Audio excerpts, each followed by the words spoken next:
Hey guys, have never done a video lesson before, so we'll see how this goes.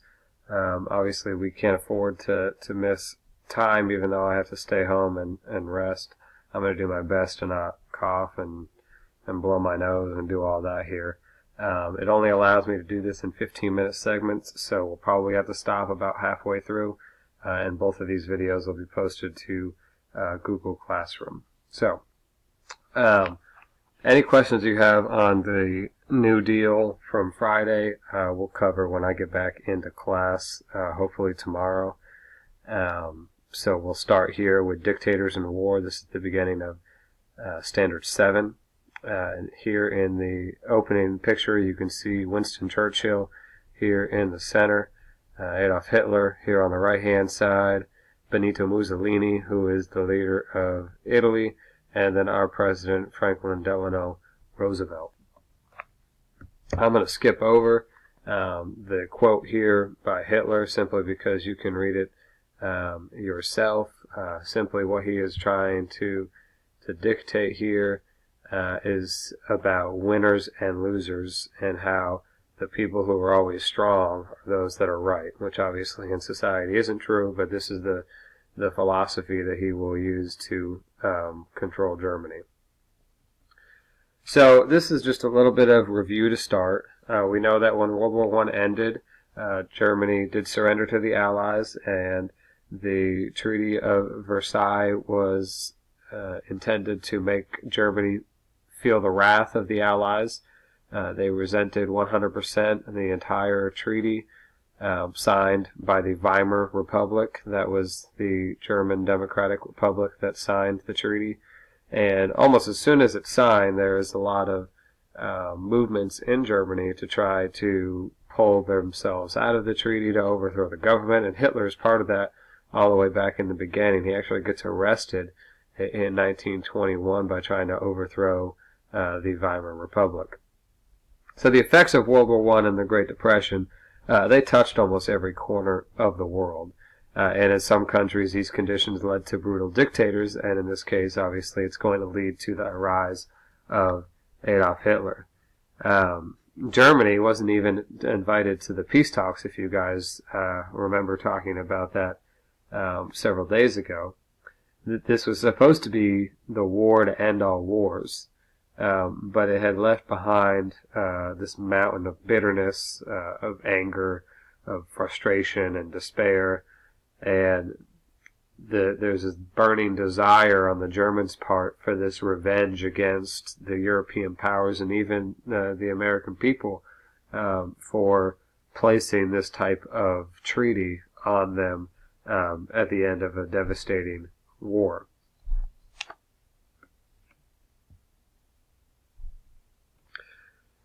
Now, when the Great Depression happens, there's this cry that democracy is a failure.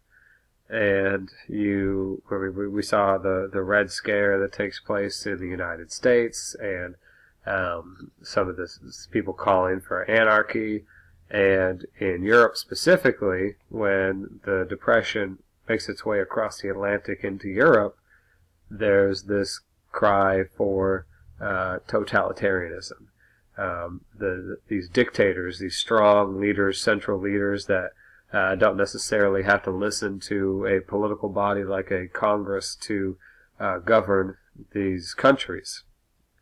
So as more and more problems piled up, there's this big movement to alter political forms more in favor of totalitarianism. And this political cartoon it is the exact reason why totalitarianism and dictatorships and any of those forms is bad, because this is what it preaches. You can see it says, good citizens don't think. Thinking leads to reasoning. Reasoning leads to right and wrong. Wrong leads to revolt, and revolt leads to bad citizens. In a totalitarianism, they don't want you to think. They want you to believe every single thing that they say. And you can see the characteristics over here. The fact that you need a strong, charismatic leader at the head of the government. The state controls the economy.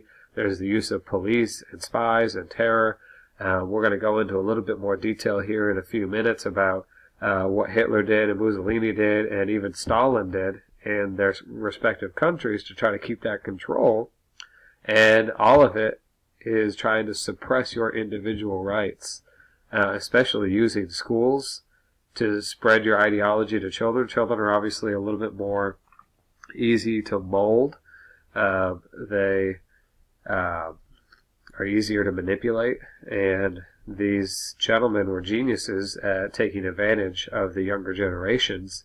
And I think that's why even several decades after World War II, you still see some of the hostility and hatred towards specific groups of people, because it was molded in them at a very young age that they're supposed to hate a specific group.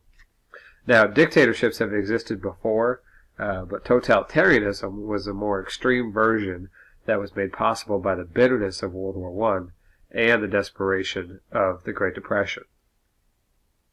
During the 1920s, you had many nations, new nations and old nations, that moved steadily toward democracy and freedom, but because of the downturn of the economy and some of the situations that some of these countries were in, they began to take this approach towards repressive dictatorships. Now, some of these totalitarian governments that did develop during the 1930s, you have the Soviet Union. Remember, it becomes the Soviet Union after the Bolshevik Revolution with Vladimir Lenin. The leader of that is going to be Joseph Stalin. You have Italy and Benito Mussolini, and then you have Germany and Adolf Hitler. Joseph Stalin becomes the leader of the Soviet Union in 1924. That's something you're going to want to include into your notes. You had Vladimir Lenin die in 1924, this massive funeral, and then Joseph Stalin was kind of his right-hand man, and so he just takes over the helm in 1924. In Italy, Benito Mussolini will form the Fascist Party in 1919, and he pushes, and I can't make this up, to make Italy great again, and he takes over in the early 1920s. And then Germany, we've already hit on that quite a bit already, and we'll talk more about him later. So let's go back to Stalin just for a second. We always talk about how Adolf Hitler, probably one of the worst human beings to ever live, but Stalin kills at least 10 million people of his own Russian people, as a cruel, ruthless, and tyrannical leader. And he used fear and false propaganda to create this hysteria within his own country. And he was himself a very paranoid person. So it's a toss-up between Hitler and Stalin in their severity and their cruelty that they actually involved themselves in during their leadership reign. So here you have Joseph Stalin on the left-hand side, Adolf Hitler obviously in the middle, and Benito Mussolini once again in the center. I wanted to once again kind of get you familiar with their faces. Obviously Hitler is the one that you're probably most familiar with, but it's important to understand who the other ones are as well. Now, especially when you get into the 1930s, when a lot of these gentlemen gain more and more influence in their country, these people are promising the very things that their citizens don't have. And that is jobs, food, and prosperity. And they promise to give these items to them through state-run programs that they would be the head of and that they would see the direction in their progress. And like I said, with Benito Mussolini, you can't make this stuff up. They literally said over and over and over again that they were going to make their countries great again. And I understand that you guys are smart enough to realize where that point is going to. But when we're in a time of despair and we're in a time of need, and someone comes in and promises to provide the essentials that we don't have access to, you're willing to put them in a position that they probably don't necessarily belong in. And the problem is that in order to get everything that they promised, in order to achieve everything that they told the people that they would achieve, they had to use brutal tactics that resulted in the deaths of millions of people. And we haven't even gotten to World War II yet. We're talking about people within their own specific country. This quote from Hannah Arendt says, "The ideal subject of totalitarian rule is not the convinced Nazi or the dedicated communist, but people for whom the distinction between fact and fiction, true and false, no longer exist." So, when you don't know the difference between what is right and what is wrong and just what you need or what is best for you, then you, in all lack of understanding, are capable of doing anything, including what could be considered an atrocity or what is bad. So whenever you lose that distinction between what is right and wrong, what is true and false, that is who totalitarian leaders need. They don't want you to think. And Adolf Hitler was a gentleman that this rang true to, and he used all kinds of propaganda and all kinds of media and all kinds of hand gestures, just like this one, to convince the German people that he had their best interests in hand. And I don't want anybody to get upset with this next picture because, as we've all been well aware of, I did vote for this gentleman, but the similarities between Adolf Hitler and this gentleman right here are scary. Now, he did not have a system of checks and balances. He does. And so there's the big difference. His unreal ideas on what he wants to do to this country will never happen. But when he was running for office, a lot of people were comparing him to this gentleman right here.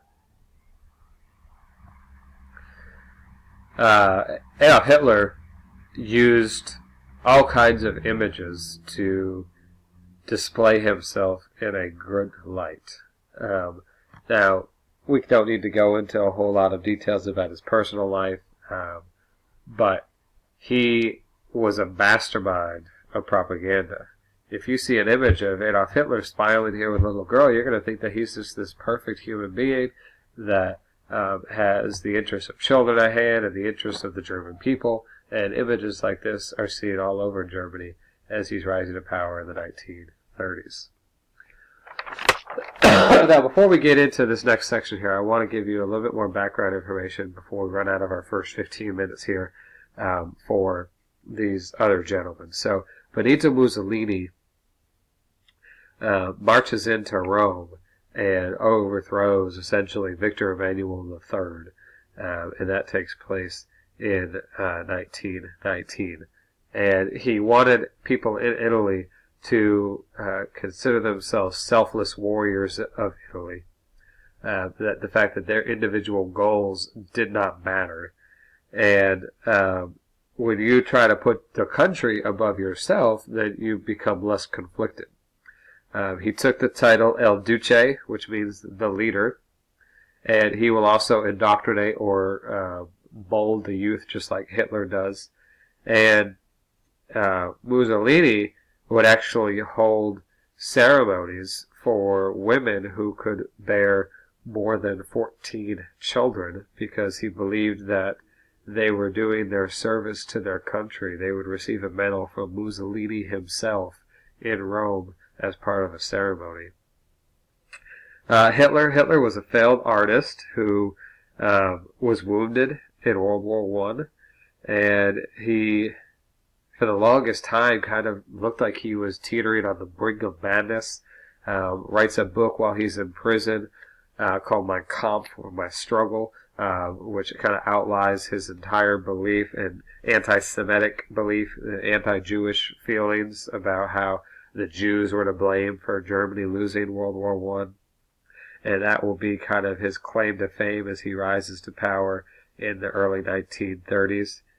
And then you get to Japan. Japan also felt disrespected by the end of World War I, and so they're going to hop on the side of the Germans, and they wanted to prove that they were a powerful empire in the Pacific, and they're going to wage war in China to start. So catch the next video here in just a second.